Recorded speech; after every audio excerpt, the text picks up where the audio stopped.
Bueno, Profesor, ¿puede poner para grabar? ahí ya puse, ahí puse. Gracias. ¿estamos? Bueno, obviamente que el objetivo principal de todo el sistema ventilatorio respiratorio es tratar de mantener, digamos, un intercambio gaseoso, o sea, mantener la ventilación, la hematosis y el transporte de gases de una manera más económica, segura y efectiva posible. Eso es lo que trata de hacer el organismo en todo momento, tratar de mantener un intercambio gaseoso, ¿sí?, de acuerdo a las necesidades que tiene el organismo en un determinado momento, ¿sí? Obviamente no es la misma situación basal de un ejercicio, una persona en reposo, una persona con EPOC, una persona con distrés, una persona en broncoespasmo, ¿sí? Entonces el organismo va a tratar de mantener, digamos, o tratar de buscar un intercambio gaseoso adaptado a las necesidades, pero con el menor coste energético de la forma más segura y efectiva posible. Cuando esto no ocurre, cuando esta demanda es muy exigente para el paciente, obviamente ya el paciente entra en determinados signos de insuficiencia respiratoria o ventilatoria que requiere el apoyo de la ventilación mecánica. Así que ya vamos a ver más adelante cuáles son los criterios de intubar y ventilar un paciente, ¿sí? Pero en definitiva, los tres objetivos a grandes rasgos, ¿sí?, de la ventilación mecánica es mantener una hematosis, mantener una disponibilidad de oxígeno adecuada a las demandas del organismo, mantener un volumen pulmonar, sea aumentando la capacidad residual funcional, ¿sí?, o, digamos, preveniendo que el parénquima se atelectase o se colapse. Y por otro lado, y actualmente toda la ventilación mecánica, todos los objetivos están abocados a este último, que es evitar la injuria pulmonar, ¿sí? Si uno setea mal el ventilador, predispone a citoquinas proinflamatorias que van a perjudicar a largo plazo no únicamente mi sistema pulmonar, sino también toda la economía, ¿sí?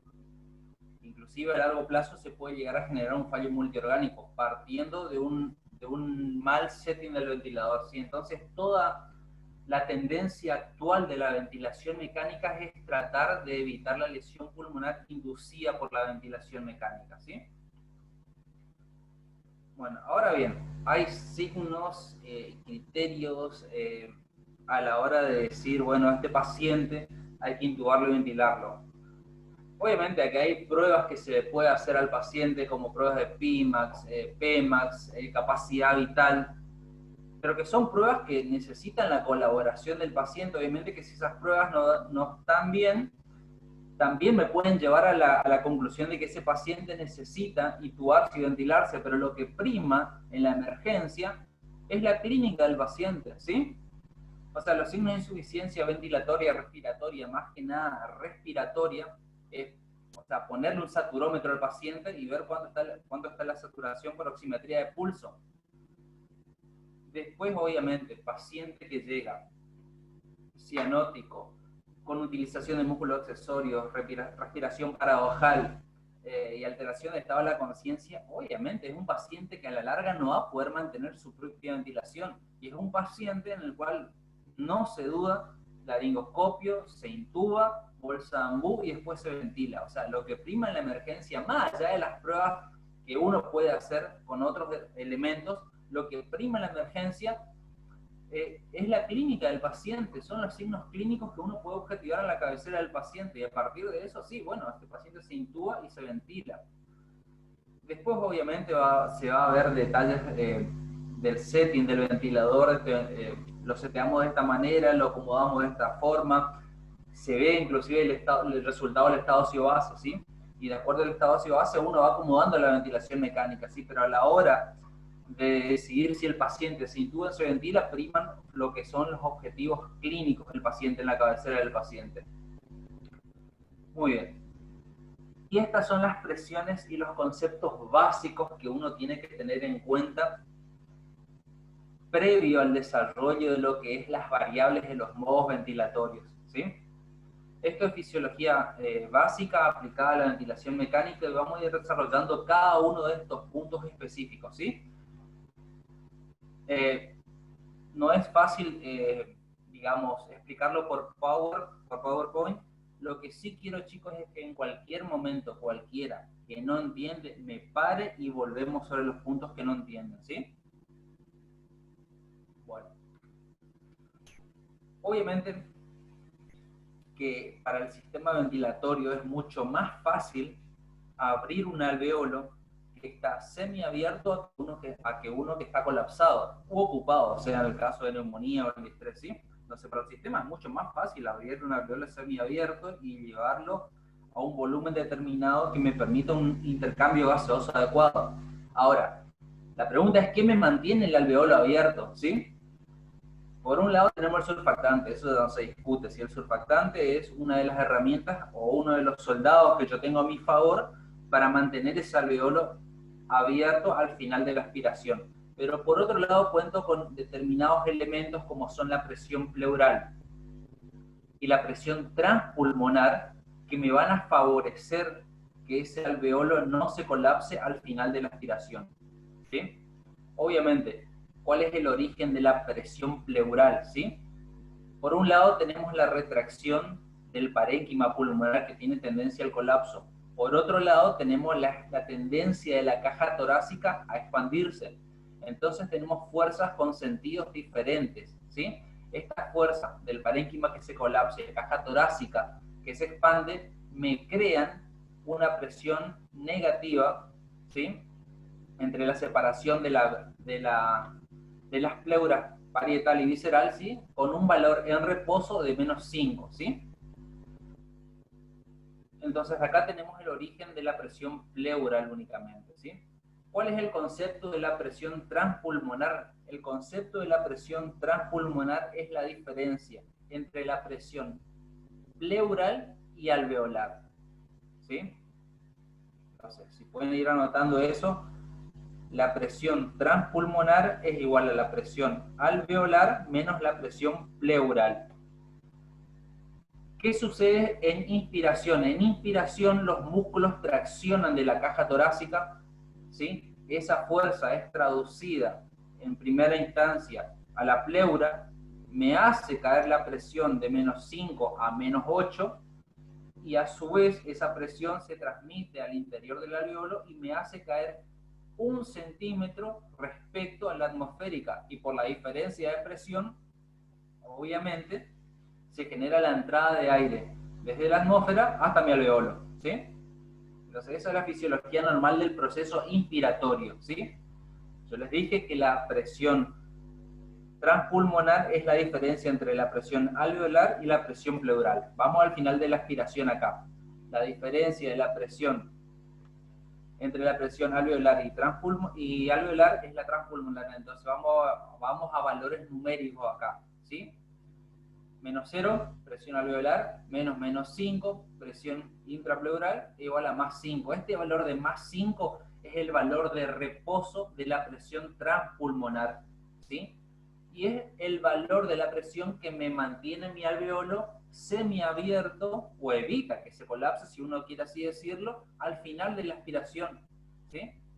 Cuando comienza el proceso inspiratorio, los valores de esa presión se modifican.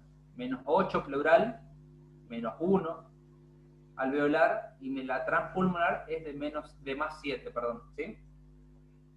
O sea, numéricamente esto tiene valor, ¿sí? Lo que yo quiero que ustedes se queden es el concepto de presión transpulmonar, ¿sí? La presión transpulmonar diferencia entre presión alveolar y pleural, y es la presión que me favorece el inicio de la aspiración porque evita que el alveolo se colapse, ¿sí? Cuando uno saca aire, evita que el alveolo se colapse, obviamente junto con otros elementos como es el surfactante que ya los mencionamos, ¿sí? Entonces, vamos a suponer un estado patológico, ¿sí? Supongan acá en esta presión, en este espacio de la presión pleural, se me llena de líquido, ¿sí? Se me llena todo de líquido. Sería un derrame pleural. Entonces yo pierdo la presión pleural. La presión alveolar se positiviza y ya pierdo un elemento que me mantiene, o de la fórmula de la presión transpulmonar, Y al perder un elemento importante, que es la presión alveolar, el parénquima tiene tendencia al colapso, ¿sí? Entonces vean la importancia de lo que es el análisis de lo que son las diferentes presiones o los diferentes elementos que me mantienen un alveolo abierto. Si yo sé que tengo un derrame, un neumotórax, que me hacen perder la presión pleural, yo la pierdo en un soldadito que me mantiene el alveolo abierto. Entonces, sé cómo se origina mi colapso alveolar, por ende voy a saber cómo tratarlo desde el punto de vista de la ventilación mecánica, ¿sí? ¿Se entiende hasta acá? Seguimos. Perfecto. Bien.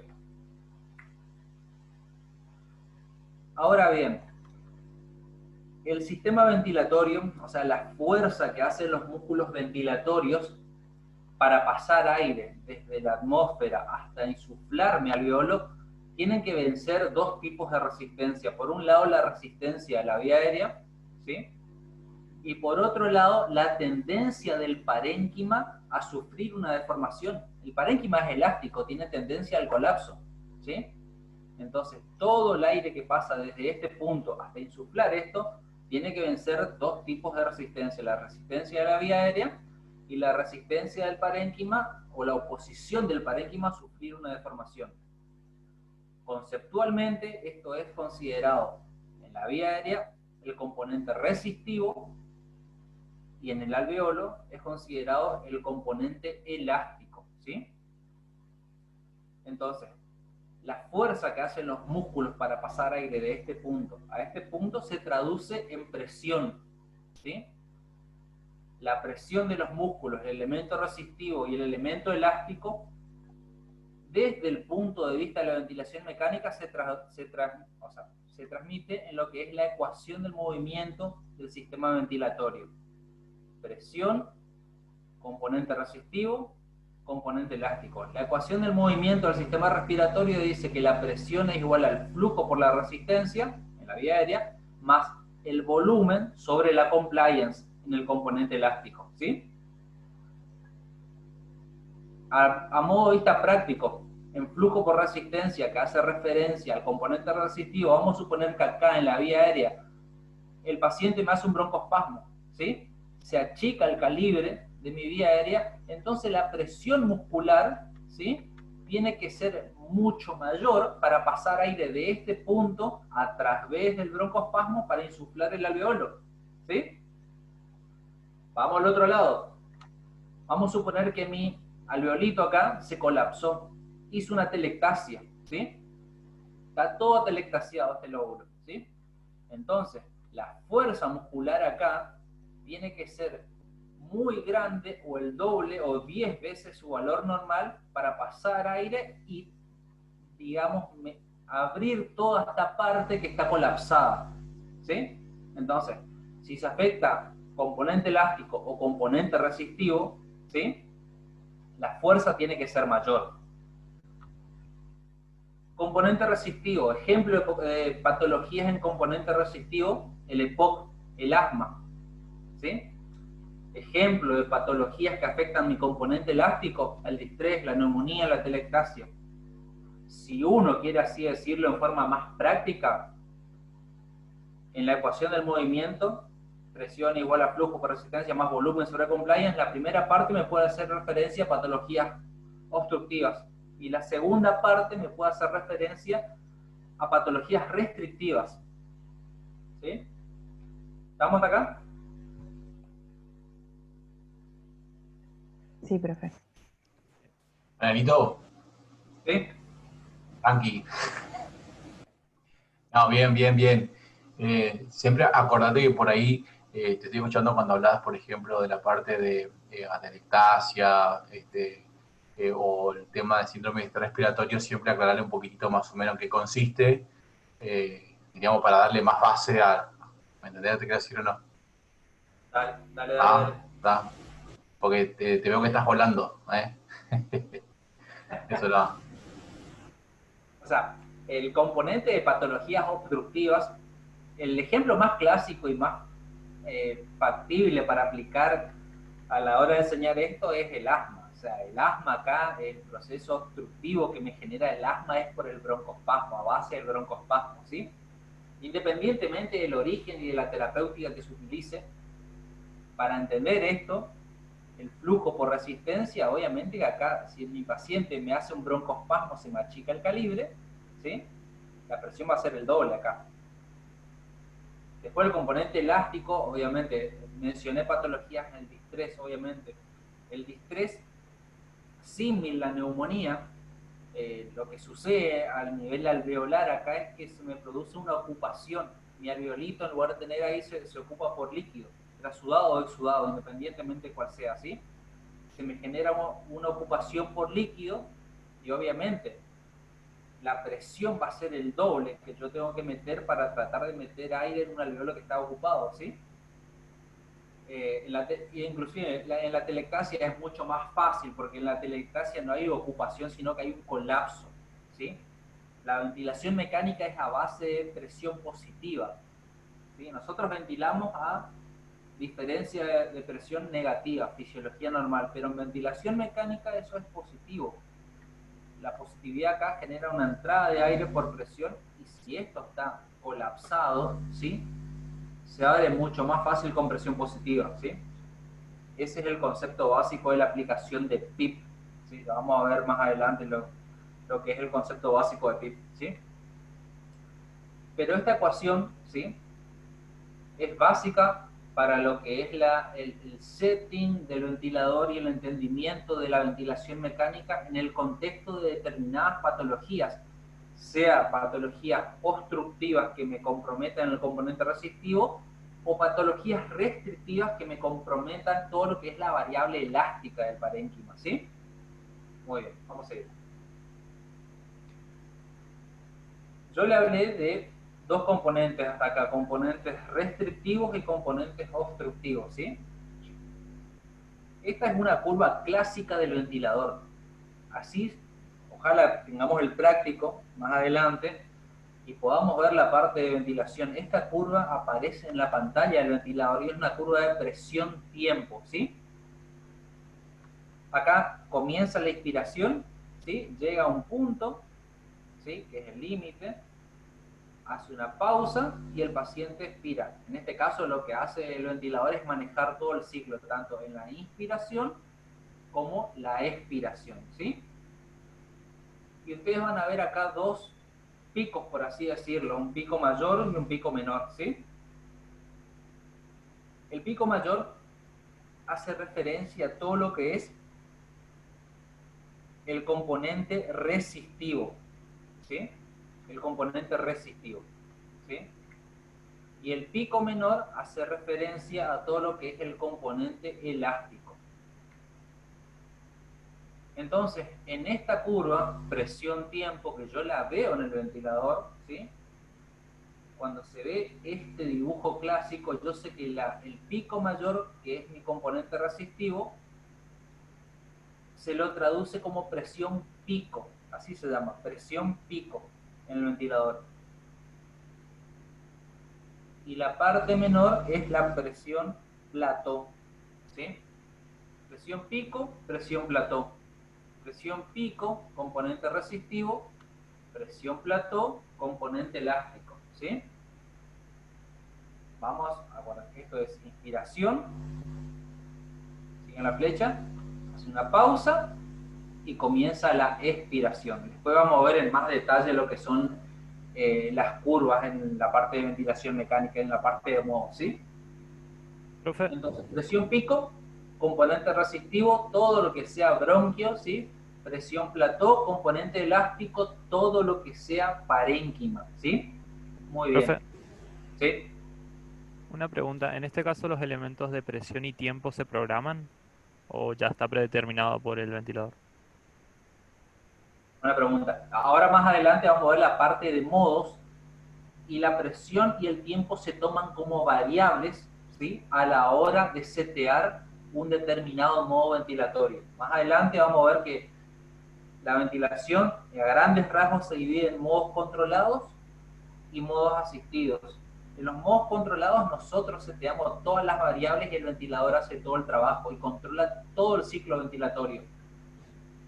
dentro de esas variables que seteamos, podemos setear la presión o el tiempo, ¿sí?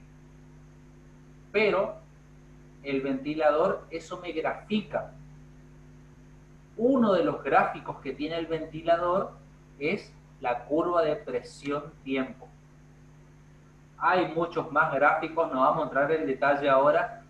Yo la utilizo a esta curva presión-tiempo para poder explicar estas presiones y estas variables, ¿sí?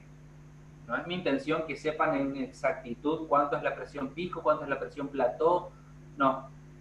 Pero es mucho más fácil utilizar esta curva para poder explicar de dónde vienen y qué representan esas presiones. ¿Se entiende hasta acá? Sí, sí. Sí, profe. Buena pregunta. Ya saben, yo sigo, cualquier cosa, me paran, volvemos, ni un problema, ¿sí? Entonces dijimos, presión pico, componente resistivo, presión plató, componente elástico. Vamos a suponer que el paciente me hace el broncoespasmo, como dijimos acá, hace broncoespasmo, ¿sí? Se me achica el calibre, me aumenta la resistencia,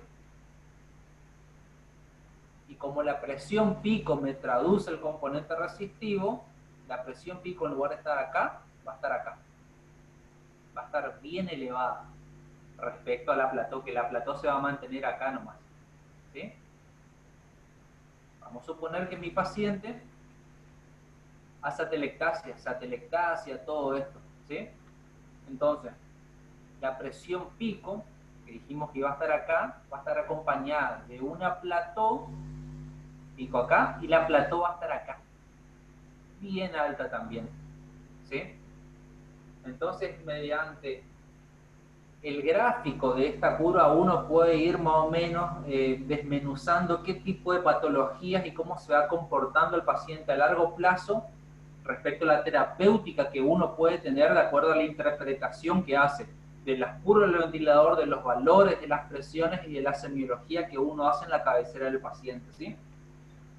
O sea, el ventilador tiene 4 juegos de curvas más y el ventilador te dice demasiadas cosas respecto a la patología del paciente. Hay que saber interpretarlo nomás.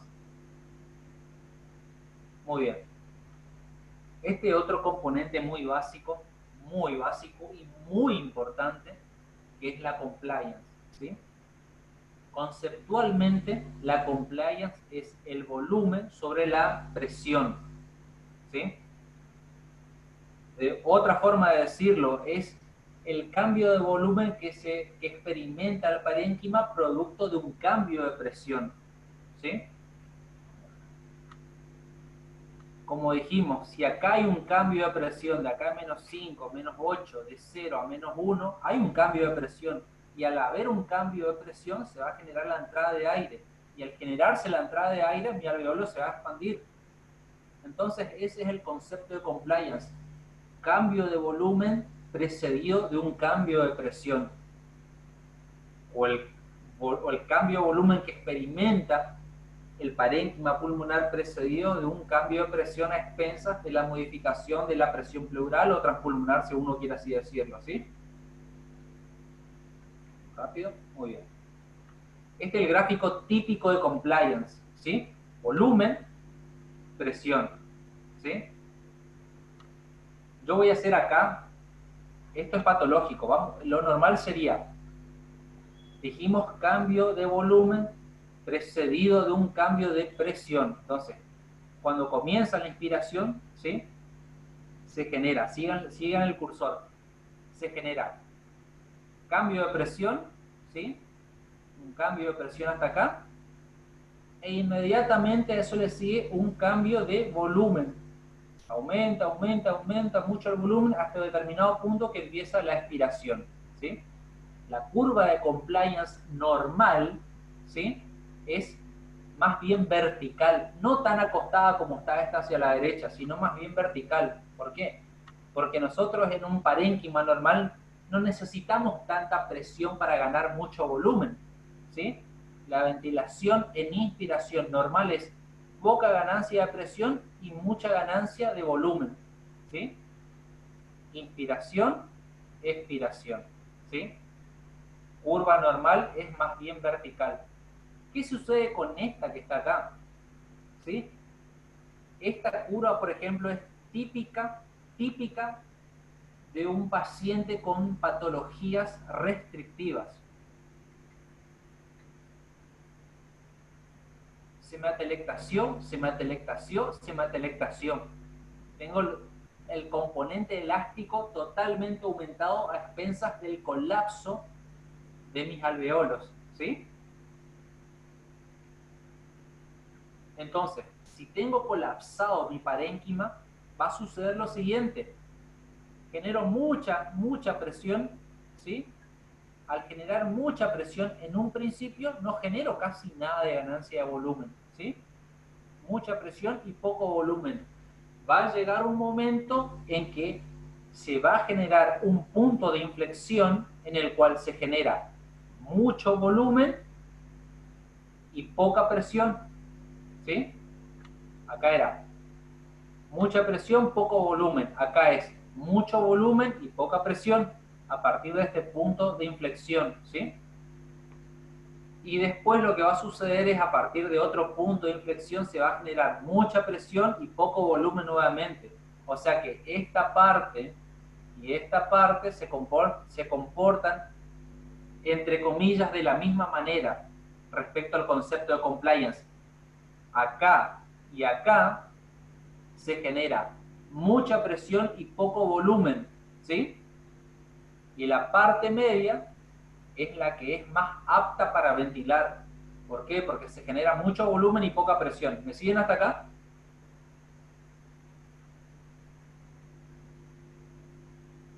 Con un sí me conformo, chicos. Sí, profe. Eso, ahí está. Sí. Bien. Entonces, a partir de estos puntos de inflexión que dijimos, se genera mucha presión y poco volumen. A esto se llama punto de inflexión inferior y a esto punto de inflexión superior. No viene al caso entrar en detalles de ventilación de distrés, porque no es mi objetivo ahora, ¿sí? Pero esta es una curva típica de distrés, así se comporta el distrés. Esta curva se ve así como está en el ventilador cuando el paciente se distresa, ¿sí? Pero mi objetivo es que quiero que ustedes sepan que esta es la curva de compliance y que el concepto de esta curva es el cambio de volumen precedido por un cambio de presión. ¿Estamos? Eso tiene que quedar. Compliance, cambio de volumen por cambio de presión. ¿Sí? Muy bien. Vamos acá. Entonces yo le dije en un principio que el componente resistivo y el componente elástico en la ecuación del movimiento del sistema ventilatorio, ¿sí? Si uno así quiere verlo, me pueden traducir patologías obstructivas, ¿sí? O patologías restrictivas, ¿sí? Si uno así quiere decirlo. Acuérdense que cuando pasa una u otra, la presión tiene que ser el doble. La presión que ejercen los músculos para pasar aire de acá a acá tiene que ser el doble, sea porque esto se achicó en calibre o porque esto se colapsó, ¿sí? ¿Eso quedó bien claro, chicos? Sí, profe. Listo, perfecto. Presión pico, curva de presión tiempo, presión pico, componente resistivo, presión plató, componente elástico, ¿sí? Curva de compliance, cambio de volumen precedido por un cambio de presión. La curva de compliance se va a ver o se va a analizar sobre todo en un contexto de patologías de tipo restrictivas, ¿sí? También se la puede analizar desde el punto de vista obstructivo, ¿sí? Pero para hacerla más fácil y práctico ahora, sepan que la compliance o la curva de compliance se la analiza mejor en un contexto de patologías de tipo restrictivo, ¿sí? Atelectasias, neumonía, distrés, ¿sí? Muy bien. Acuérdense, patologías restrictivas, ¿sí? Me hacen referencia a todo lo que es el componente elástico, que se traduce por la presión plató, ¿sí? Las patologías obstructivas me hacen referencia a todo lo que es el componente resistivo, ¿sí? Y que en la curva presión-tiempo que yo les mostré se traducen por la presión pico. ¿Estamos? Marianito, ahí se va a cortar, ¿sabes? Y yo mando de vuelta la invitación, ¿sabes? Dale. Así que te digo porque seguro en breve se corta.